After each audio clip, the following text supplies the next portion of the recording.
Decíamos que la gran fiesta que es la Edad Moderna cambia fundamentalmente la concepción en la que lo importante era la otra vida, en la que el hombre no es sino alguien que tiene que obedecer los designios divinos, donde había que someterse a lo que quisiera Dios. Dios lo quiere, fue el lema de las cruzadas, y que el hombre pues estaba en un valle de lágrimas esperando la vida eterna.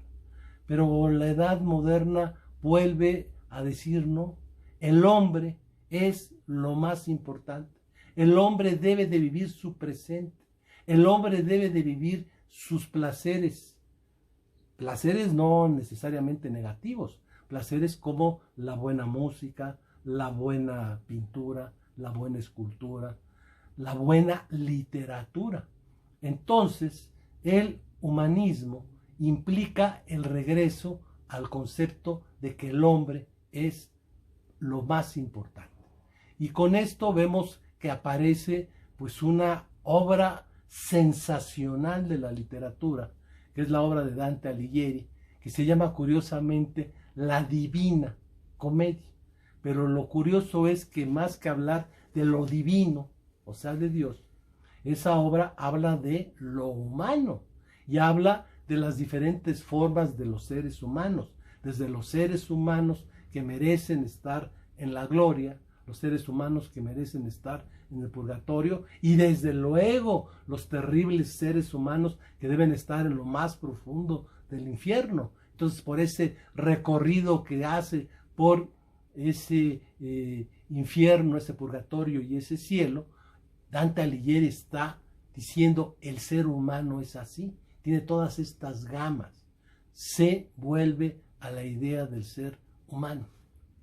La otra gran obra de la literatura del Renacimiento, pues es la obra de alguien que es genial, que es Boccaccio. Escribe una obra que pues se ha pervertido mucho, pero que es muy divertida, que se llama El Decamerón. El Decamerón habla del ser humano con todo lo que es el ser humano, un ser vivo, un ser sexual, un ser en la que hay maldad y hay divertimiento. Entonces se trata de que pues se reúnen un grupo de personas a contar historias divertidas y historias muchas veces en contra de la iglesia y en contra de lo que antes no se podía decir. Por ejemplo, una de las tantas historias que relata Boccaccio es que de repente pues se habla de que había una mujer que era excepcionalmente bella, excepcionalmente pues de magnífico cuerpo, y pues su esposo llega con el sacerdote y se confiesa y le dice: oiga, padre, fíjese que me vengo a confesar porque mi mujer pues me hace disfrutar mucho en la cama, mi mujer pues le gusta mucho la práctica de la sexualidad y a cada rato quiere que tengamos sexo, y yo creo que eso es malo. Sí, le dice el sacerdote, es muy malo, ¿sabes qué? Sí, está bien que lo hagas porque es tu esposa, pero tienes que tener tiempos en los que no. Entonces yo te digo, vete tal día a la semana de penitencia a la montaña, hasta arriba, sin estar en contacto con nadie, y ponte a rezar. Y claro, que es lo que aprovecha el cura, sabiendo que el marido está allá, pues se va con la esposa a ponerle el cuerno y a tener sexo con la esposa. O sea, este tipo de historias en las que se critica a los sacerdotes, se critica la ingenuidad de algunas personas por creer en ellos, y desde luego se habla de esas pasiones lujuriosas, pues son parte precisamente de esa nueva visión del ser humano que es digno de toda alabanza en razón de que es humano, y que la sexualidad ya no es pecaminosa, no es mala, sino la sexualidad vuelve a ser exaltada. Y entonces aparecen una gran cantidad de obras que pues en la Edad Media se verían como pornográficas y que ahora pues son piezas de literatura bastante tranquilas, como esta misma del Decamerón. Pero aquí se habla de que el ser humano tiene todas las cualidades más importantes que un ser puede tener. Entonces uno de los humanistas, Piccolo Miranella, decía, no porque el hombre corra menos que un caballo o no pueda volar como un pájaro, el ser humano es menos que el caballo o menos que el pájaro. El ser humano es el rey de la creación, es lo más importante. Entonces en la literatura vamos a encontrar que hasta se habla de crímenes bellos, que se va a hablar, por ejemplo, de que las peores cosas que puede tener el ser humano son dignas de exaltación y de elogio. El ser humano se debe mostrar tal como es, por eso se vuelve a la desnudez, por eso la mayoría de las obras del Renacimiento son desnudos, como lo eran en la época griega, y entonces todavía vemos, aunque sea la reproducción que está en una de las plazas en la Ciudad de México de el David de Miguel Ángel, pues es obvio que David cuando fue a pelear con Goliat, ni modo que fuera encuerado, pero así es como lo representa Miguel Ángel, la idea de que el ser humano desnudo, sin tapujos, sin ninguna cosa que lo cubra, es el que es digno de admiración. Y una de las cosas que llama la atención, que incluso lo más característico del ser humano es su razón. Y lo peor que le puede pasar a un ser humano es perder la razón, o sea, volverse loco. Entonces, cualquiera diría es que cualquier cosa pues es digna de alabanza, pues menos la locura. Sin embargo, no es así. Uno de los grandes humanistas, Erasmo de Rotterdam, va a escribir un libro que se va a llamar El elogio de la locura. Hablemos de Erasmo. Erasmo de Rotterdam es uno de los grandes humanistas. No vamos a poder hablar más que de dos, y desde luego uno de los más importantes es Erasmo de Rotterdam. Él, como se dan cuenta, ni siquiera tiene apellidos, simplemente se dice de dónde es. Desiderio Erasmus Rotanus de Rotterdam. Él nace el 28 de octubre de 1462, por ahí un 6 que se repitió, disculpen los errores de dedo, y pues es uno de los grandes filósofos, teólogos, es autor de una verdadera enciclopedia de conocimientos, es uno de los más grandes eruditos del Renacimiento. Él, dentro de esa vasta obra, escribió muchas cosas de teología, muchas cosas muy importantes. Y algunas de las cosas, por ejemplo, que escribió fue sobre los niños. Y en ese, por ejemplo, establece la gran importancia que tiene la educación. Por ejemplo, dice Erasmo de Rotterdam que un niño, un ser humano bien educado, pues es lo más cercano a Dios. En cambio, por el contrario, un ser humano falto de educación es la peor de las bestias. O sea, que la educación puede dar como resultado a lo más grande de un ser humano o a lo peor de un ser humano. Entonces él habla de esa importancia que tiene la educación y él se va a dedicar a exaltar la educación, a dar educación en una forma, pues, desde luego muy amplia a través de esa gran cantidad de obras escritas. Su origen es, pues hay muchas versiones, una de ellas de que era hijo de un sacerdote. No lo podían ser, estaban prohibidos que los sacerdotes tuvieran hijos por el voto de castidad que era obligatorio, que no respetaban, pero que de todos modos tenían que hacer la finta de que lo respetaban. Entonces Erasmo nace, y como era muy común en aquella época, pues había la muerte de las mujeres cuando daban a luz. Muere su mamá, el papá se queda con el niño, pero no lo puede pues adoptar, seguir, porque es un sacerdote. Entonces pues va con un convento y les dice, miren, aquí hay un niño expósito, que era su propio hijo, cuídenlo, y pues en el seminario lo aceptaron. Y ahí vive pues desde la infancia. Va a tener su lado bueno y su lado malo.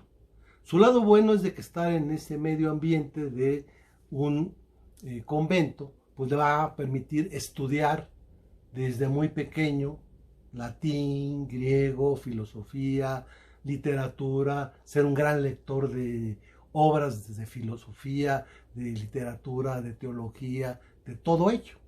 Entonces esa es la parte, digamos, buena de estar en ese ambiente. La parte mala, pues es que estaba en el contexto de un convento, que en aquella época, en la actual, los conventos de mujeres son separados de los de hombres. Por lo tanto, en ese convento que estaba cerrado, que solamente entraban los que eran parte de ese convento, pues vivían solamente hombres. Y pues cuál es el resultado inevitable de ello, pues de que independientemente de que tuviese voto de castidad, porque era fundamentalmente un sacerdote y los que estaban ahí eran sacerdotes, pues la verdad es que desarrolló una homosexualidad, que también pues era común en aquella época, solo que en ese momento pues sí era algo mal visto. O sea, sí se tomaron muchas culturas de los griegos y de los romanos, pero esa parte de la homosexualidad pues no tanto.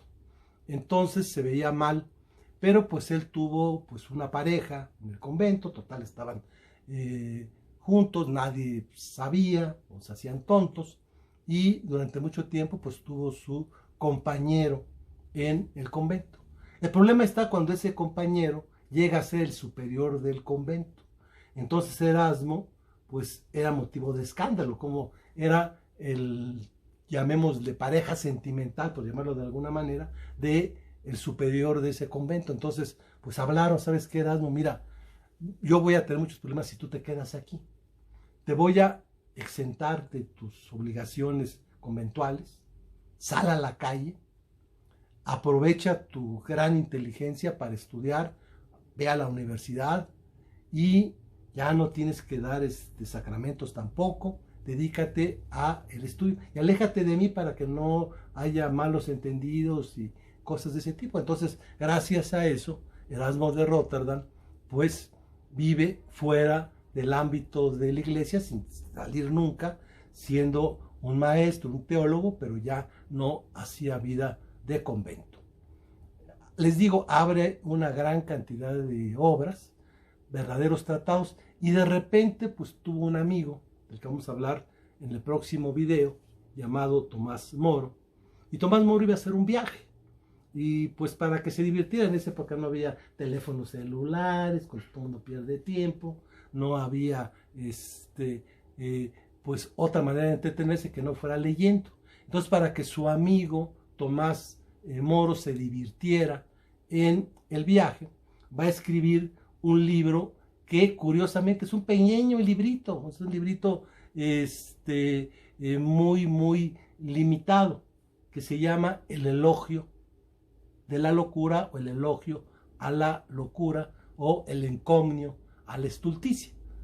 En realidad el nombre original estaba en griego. Bueno, este libro él lo redactó rápido en una semana en la casa de su amigo Tomás Moro, y pues también tenía la idea de hacerle un homenaje a su amigo porque en latín era Moriae. Moriae significa locura, y pues era un poco también el juego de palabras porque pues tenía que ver con el apellido Moro, Moriae, Moro, aunque le decía en el prólogo, pues si alguien estaba alejado de la moría, de la locura, era precisamente el gran sabio, del que hablaremos después, Tomás Moro. Bueno, la obra es una situación de un monólogo en donde está hablando la locura, y la locura empieza a decir que es hija de Zeus, hermana de las ninfas, y que es la más importante de las diosas. Está diciendo que ella tiene que ver, porque es mujer, con todos los acontecimientos humanos. Para empezar, pues qué cosa más loca que pues lo que provoca la vida. Simplemente dice cuáles son los órganos locos del cuerpo humano. Pues son los que dan la vida, son aquellos que no podemos mencionar sin reírnos, pero no es del corazón, no es del cerebro, de donde sale la vida. La vida sale de los órganos locos, de las actividades locas del ser humano, que es el sexo. Entonces, pues empezar, los órganos sexuales generan la vida. Luego, cuando nace un ser humano, nace loquito. ¿Por qué nos caen bien los bebés? Es una maravilla. Yo que soy ahorita abuelo y que he estado disfrutando pues ya casi por 3 años de una nieta extraordinaria, pues es que están loquitas. Es de que chillan, ahí está la niña y la niña cae, la niña ya, y nos pega, y mira que escupió la, ay, que vomitó, ay, qué bonito que me vomitó en el hombro. Están loquitos. Y esa locura, dice Erasmo, es lo que hace que sean agradables, que nadie se meta con los bebés, los protejan a los bebés. Es más, los bebés dan ternura, incluso de la gente más mala. En alguna ocasión me llegaron a asaltar en la casa de mi hija enfrente, llegaron unos hombres, pero se veía terriblemente malos, con pistola, y se querían llevar la camioneta. Cuando vieron que la bebé estaba ahí, le dijeron a mi hija, saquen a la bebé. Ya se robaron la camioneta, pero protegieron a la bebé. ¿Por qué? Porque están loquitos, porque los niños chiquitos pues están tan locos y por eso son divertidos. Y luego pasamos al otro extremo de la vida. Ya sé que a los viejos no nos quieren, que a los viejos nos tratan mal, pero la única forma de soportar la vejez es porque estamos medios locos. Nos da pues el Alzheimer, nos da el alemán, se nos ve el avión, ya no podemos, que apretamos un botón y lo apretamos mal, y todo ese tipo de cosas que hacen que la vejez no podría ser soportable si no estuviéramos los viejos locos. Y de repente pues vemos al abuelito, seguramente ustedes, o al ancianito, pues cuenta la misma historia, hasta aburre, pero gracias a su loquera puede soportar la vejez. Y en todas las etapas de la vida del ser humano está la locura. ¿Cuál es la etapa de lo más loco que hay en la vida? De lo más absurdo que hacemos los seres humanos, pues la juventud. La juventud es una edad de loqueras. Todos en la juventud hacemos tonterías y hacemos loqueras y hacemos estupideces y nos gusta la adrenalina. Y bueno, la locura está presente en todas las etapas de la vida. Y dice Erasmo, hay distintos tipos de locura. Hay locura que puede ser buena. Por ejemplo, hay que estar muy loco investigando y trabajando y estudiando para sacar un libro, para descubrir algo. Y finalmente pues tener un reconocimiento mínimo. Pero gracias a esa locura avanzan las ciencias, avanzan las artes, avanza la literatura. O sea, es una locura buena. Hay por el contrario locura que es terriblemente mala. La peor locura que hay es la guerra. En una guerra, aún el que gana pierde. O sea, es una verdadera locura la guerra. Entonces dice, ese es un ejemplo de locura mala. Y por el contrario, hay una locura que ni es buena ni es mala, simplemente es inocente. Entonces pone el ejemplo de un ciudadano de Argos que iba a un teatro vacío todas las tardes, quería ver una obra de teatro y se revolcaba de risa, diciendo, qué divertido, qué chistoso está lo que está pasando en el escenario. Pero la verdad es que no había nada. Entonces la familia se espanta y dice, oiga, ¿por qué está este señor? ¿Está loco? Ah, no, pues no puede estar loco. Oye, pero es que es un loco que no hace daño, termina de divertirse y pues se va a su casa, es un padre de familia, cumple con su trabajo. No, pero está mal que esté loco. Hay que curarlo y lo curaron pues como sigue curando a los locos, con baños de agua fría, como ustedes quieren. Y ya curado, pues se da cuenta de que no hay nada en el teatro, pero se pone tan triste porque pierde su diversión que se muere de tristeza. Esa es una locura que no era ni buena ni mala, lo habían dejado seguir de loco y no hacía ningún